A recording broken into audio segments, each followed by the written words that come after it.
Hello friends, welcome back to our channel Lit Horizon. Today we can discuss the poem The Second Coming written by William Butler Yeats. And he is commonly known as W B Yeats. He is one of the prominent figure in English literature and Irish literature, and he is associated with the Irish Uprising and Revolution. W B Yeats is one of the founder of Abbey Theatre, along with Lady Gregory and Scene of Cassie. The poem Second Coming was written in 1919 after the First World War and the beginning of Irish War of Independence. And Yeats used the phrase the second birth instead of second coming in his first draft. The poem Second Coming sounds like an example of free verse, but Yeats was not the proponent of free verse, which he considered too personal and original. He chose traditional stanzas in his poem, and the meter of the poem is iambic pentameter.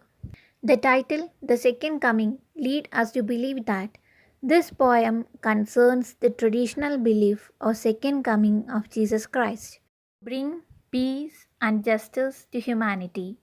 And the poem is also a response to World War, which killed 16 million people. The poem voices a sense of shock, dismay, and pessimism about future that felt after the war. The initial lines of the poem is occult in nature.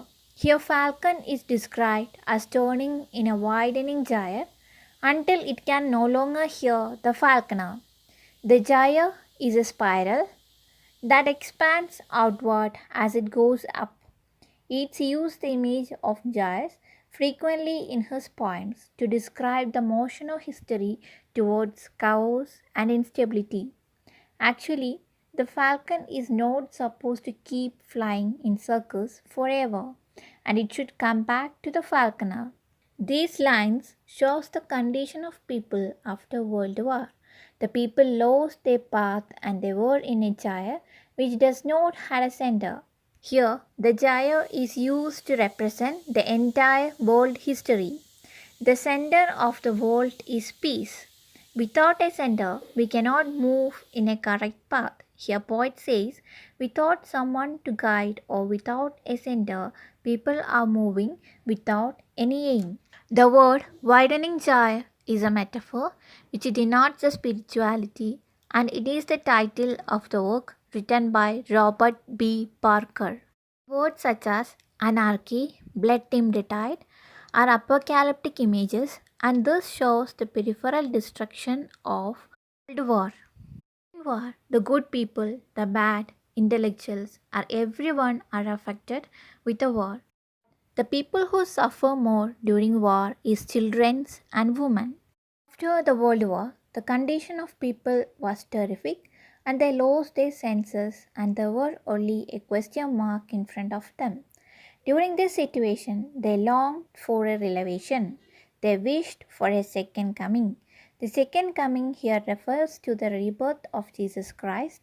The word spiritus mundi here means the collective consciousness. People of the country altogether wished for a second coming.